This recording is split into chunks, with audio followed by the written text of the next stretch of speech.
السلام علیکم، محمد صدیق اپنے پروگرام پولیٹیکل ڈائریز کے ساتھ حاضر خدمت ہے۔ 23 اگست 2024 جمعۃ المبارک کا دن ہے اور آپ پروگرام دیکھ رہے ہیں۔ مبارک احمد ثانی کا کیس ابھی کنٹروورسیز ختم نہیں ہوئی اور اس کی آڑ میں اولیاء مقبول جان صاحب کے ساتھ بڑی زیادتی ہوئی ہے۔ وہ کیا معاملات ہے، کوشش کریں گے، اس پہ بات ہوگی۔ فائر وال یا ویب مینجمنٹ سسٹم کو چیلنج کیا ہے، لاہور ہائی کورٹ میں سماعت ہے، چودھری محمد اقبال صاحب اس کیس کی سماعت کریں گے۔ اور عالیہ حمزہ صاحبہ کو 9 مئی کے مقدمات میں بریت مل گئی ہے۔ اور جو بڑی مزیدار بات ہے، سابقہ سپرنٹینڈنٹ جیل جو ہے deputy superintendent jail, F I R کاٹ لی پولیس نے ایز یوزول۔ یعنی پاکستان کے اندر اس وقت آپ مدعی ہیں، آپ چاہتے ہیں اپنی مرضی کی درخواست دینا، وہ نہیں درج آپ کرا سکتے۔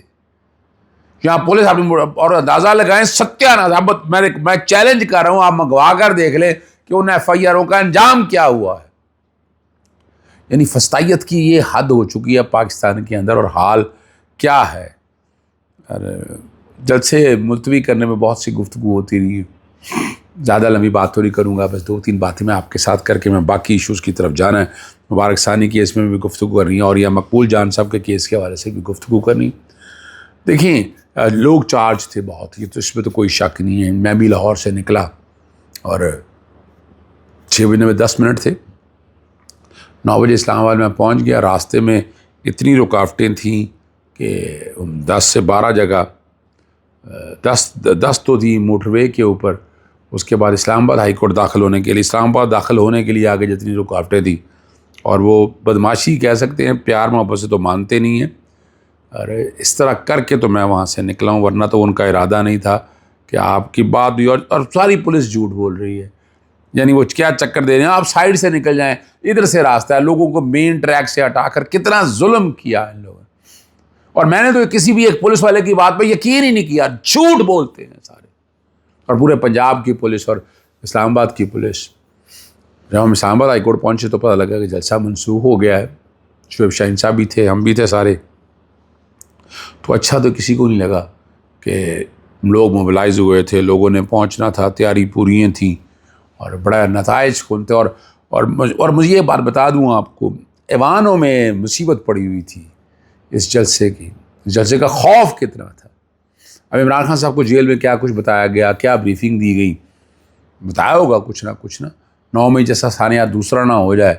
ہم نے تو پہلے ریزائنمنٹ شو کی کہ ہمارے لیے بڑی حیران کن بات تھی کہ شاید کہیں اب چونکہ جھوٹا پروپیگنڈا بہت چل رہا تھا، لیکن اس میں باقاعدہ یہ کنفرم ہو گیا ہے کہ عمران خان صاحب اور اعظم سواتی صاحب کی ملاقات ہوئی، اور عمران خان کے سامنے جو چیزیں ساری آئیں اس کو سامنے رکھ کے فیصلہ کیا، اور آخری دفعہ کہا ہے ڈیٹ وہ 8 سپتمبر دے دی۔ 8 سپتمبر کو بھی لوگ نکلیں گے۔ سپتمبر فیصلہ کن منتھ ہے، میں بتا دوں۔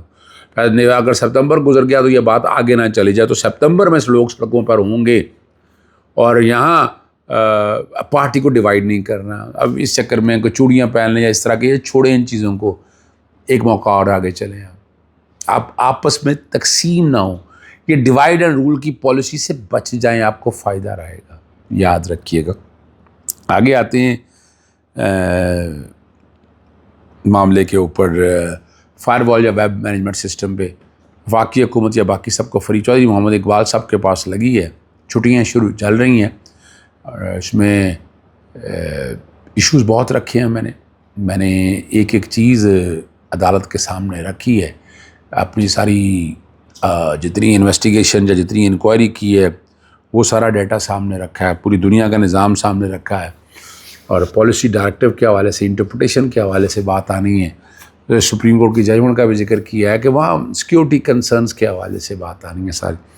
اب یہ مکر رہے ہیں، کچھ چیزیں کچھ اور دے رہے ہیں، بہانے کچھ اور بنا رہے ہیں، جو مرضی بہانے بناتے رہیں، آپ جو مرضی باتیں کرتے رہیں، لیکن آپ آواز دبا رہے ہیں، گلے دبا رہے ہیں لوگوں کے، لوگوں کو سانس نہیں لینے دے رہے آپ۔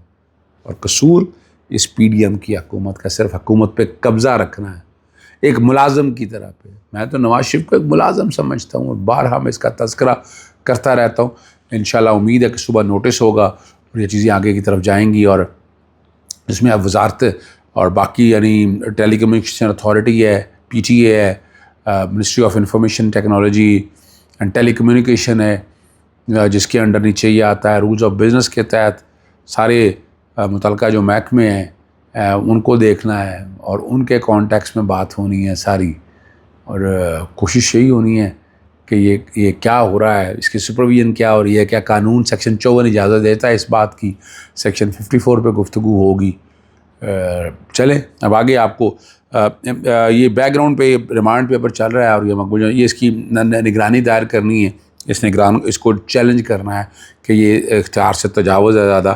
یہ بریت کا کیس ہے، مبارک ثانی کا کیس آپ کو پتہ ریویو تو ہو گیا، اس میں آخر میں وہ چلا دیں گے وہ ریویو سیکنڈ ریویو مینٹینیبل ہے نہیں چاہیے، اس پہ بعد میں بات کرتے ہیں۔ ایف آئی آر وہ سامنے آ چکی ہے، ایف آئی آر یہ سامنے ہے اور یہ 2024 کی ایف آئی آر ہے، 125/2024 ہے اور 21/8 کو 12 بجے ہوئی ہے، اسٹیٹ نے دی ہے اور سورس رپورٹ کے اوپر ہے، آپ اندازہ لگائیں، اور ذکر ہے ان کے اکاؤنٹ کا کہ جہاں 1.3 ملین فالوورز ہیں، اور یہ سرکار نے کی ہے، سرکار بھی بھگتے گی اس میں۔ انہوں نے کہا جی ڈیوائیڈ کرنے کی کوشش کی ہے، پتہ نہیں کون سا ڈیوائیڈ کرنے کی کوشش کی ہے، جو زیادتی ہوئی ہے وہ سارا سا ہے، مختلف چیزوں کو سامنے رکھے۔ ڈی ایچ اے گھر سے ان سے اٹھایا گیا، 4 دن کا ریمانڈ دیے، اس ریمانڈ کو چیلنج ارے ایف آئی آر کے کنٹینٹ سے کیس کوئی نہیں بنتا ہے۔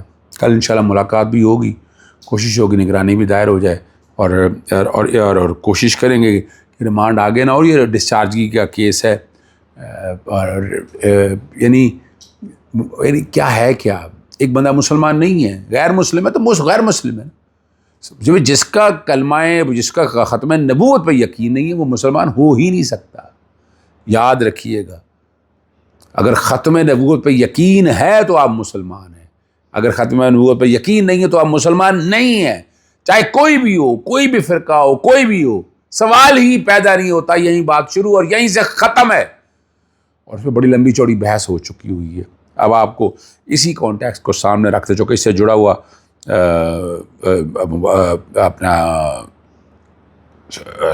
کیس ہے مبارک احمد ثانی کا، یہ پہلا فیصلہ جو ہے یہ 6 فروری کا ہے، جسٹس قاضی فائزہ، جسٹس مسرت ہلالی صاحبہ تھی، اور جو وکلا تھے اس میں ان وکلا نے جو گفتگو کی اور جو فیصلہ کیا ان میں کیا جاؤں گا، میں آپ کے سامنے مختصراً کوشش کرتا ہوں کہ اس کا چھوٹا سا ایک نوٹ بنایا ہے، اور انہیں 6 فروری اور 24 جولائی جو ریویو کا فیصلہ ہے اس کے پیراگراف 7 اور 42 کو حذف کرنے کا حکم دیا ہے، 7، 42 اور 49 کو۔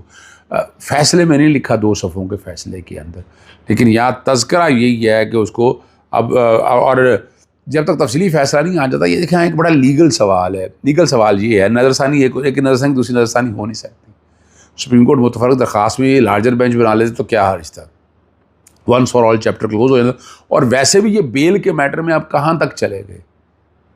جسٹس قاضی فائزہ تحقیق تو کرتے ہیں قرآنی آیات، بھائی قرآنی آیات آپ کا بس کا کام نہیں، اتنا کریں جتنا مجھے آتا ہے اتنا ہی کروں گا نا، میں اس سے زیادہ تو نہیں جاؤں گا۔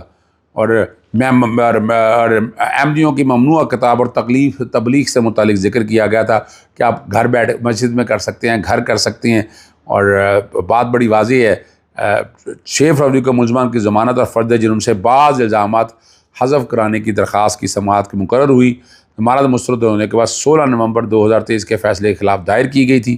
6 دسمبر 2022 کو ضلع چینوٹ میں ایف آئی آر کے مطابق صوبہ پنجاب میں قرآن کی طباعت کے قانون 2000 پاکستان 298C اور 295، اس میں بڑی ہمت اور محنت کی ہے جسٹس شجاعت علی خان صاحب نے، یہ ماننا پڑے گا۔ لاہور کے سینئر پیونی جج ہیں، اور اس میں بڑی تکلیف اور دقت ہوئی، اور chief justice Lahore high court اس لیے نہیں بن سکے، میں تو کھل کے یہ بات کرتا ہوں کہ ممنوع کتاب جو ہے نا تفسیر صغیر تقسیم کر رہا تھا، جب ضمانت کی درخواست میں ملزم کے وکیل کا ایف آئی آر کے مطابق اس جرم کا ارتکاب 2019 میں کیا گیا تھا۔ کسی ممنوع کتاب کی تقسیم یا اشاعت کو پنجاب قرآن شریف ترمیم قانون کے تحت سن 2000 میں جرم قرار دیا گیا تھا۔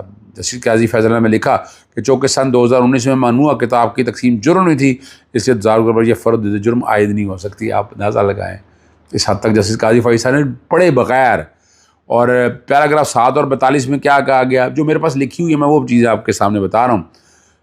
ایف آئی آر ملزم پر کا ذکر تو کیا گیا، لیکن کسی قانونی شک کا بھی مجموعہ تعزیرات کے دفعہ 295 میں صرف ذکر کرنا ملزم کا اس دفعہ کے تحت جرم کے لیے ذمہ دار ٹھہرانے کے لیے کافی نہیں ہوتا۔ ایف آئی آر کے مدراج میں توہین قرآن کا الزام نہ تو بالواسطہ اور نہ ہی بلا واسطہ لگایا گیا تھا، اور چونکہ مذکورہ ادارہ جہاں ایف آئی آر کے مطابق ممنوع کتاب تقسیم کی گئی تھی احمدیوں کا ادارہ تھا، اس لیے اس فعل پر اب یہ بات کہہ رہے ہیں کہ وہاں ان کے اپنے ادارے میں وہ کر رہے ہیں، مجموعہ تعزیرات کا اطلاق نہیں ہو سکتا۔ درخواست نے فوجداری 298 کے ذریعے ضمانت پر رہائی کی، جو درخواست کا ذکر کیا ہو گیا۔ عدالت اعلیٰ کے علم میں یہ بات کہی کہ ملزم قید میں 13 مہینے گزار چکا ہے، اور جبکہ ممنوع کتاب کی تقسیم کا جرم ثابت ہونے پر اسے قانون کے تحت سزا سنائی جا سکتی ہے، اور فوجداری ترمیمی قانون 1932 کی دفعہ 5 ہے، زیادہ 6 مہینے تک سزا کیا، یہ وہ جو کہہ رہے ہیں۔ اور پیرا 42 میں کہا گیا آئینی اور قانونی دفعات اور یعنی بنیادی طور پر یہ جو اصل بات ہے، اپنے گھروں، عبادت گاہوں اور نجی مخصوص اداروں کے اندر اپنے قانون کے تحت مقرر کردہ معقول قیود کے اندر گھر کی خلوت کا حق حاصل ہے۔ اب یہ بھئی پرچار آپ کر نہیں سکتے، تو قرآن مجید کی تعریف ہو نہیں سکتی ہے بڑی وضاحت کے ساتھ۔ آپ ختم نبوت والے معاملے پہ بڑے واضح طور پر چیزیں ہیں، آپ کہیں یہ باہر نہیں، یہ گھر کے اندر کر لے، جرم قتل لے لینا، یوں قتل کمرے کے اندر کرتے تو قتل نہیں ہوگا، ڈکیتی کمرے کے باہر اور کمرے کے اندر تو ڈکیتی نہیں ہوگی۔ ایک جرم کی نوعیت میں آپ کے سامنے رکھتا، بالکل جرم ہوگا، اور اس پہ اب بات بڑی واضح ہے، جو سوال قانونی سوال ہے، نگرانی کے اوپر نظر ثانی کے اوپر نظر ثانی ہو نہیں سکتی۔ اب اسی لیے تفصیلی فیصلہ مانگا جا رہا ہے، ہم ڈیمانڈ کر رہے ہیں کہ وہ آئے، پتہ چلے کہ کن گراؤنڈز کے اوپر یہ رکھا ہے، تو ورنہ اگر کسی سٹیج کے اوپر بھی یہ فیصلہ آ کر ریورس ہو سکتا ہے۔ یاد رکھیے گا، تاریخ ذرا اسٹیٹ رکھنی چاہیے، اس پہ مختلف علماء کرام کے اعتراضات آئے ہیں، میں اس اعتراض کو میں مانتا ہوں، میں سمجھتا ہوں کہ تفصیلی فیصلے میں آ کر بات پتہ چل سکے نہیں، لیکن جسٹس قاضی فائز عیسیٰ کی ذات کے حوالے سے یہ آ گیا کہ ان میں علم میں کمی تھی، انہیں تجربہ نہیں تھا، انہیں اندازہ ہی نہیں ہے اس بات کا۔ یعنی اگر ایک مسلمان ہے تو مسلمان کو تو یہ بیسک اور یہ فوجداری قانون کا بیسک چیزیں پتہ ہونی چاہیے، وہ نہیں پتہ تھی انہیں۔ اجازت چاہتا ہوں، السلام علیکم، اللہ حافظ، پاکستان زندہ باد۔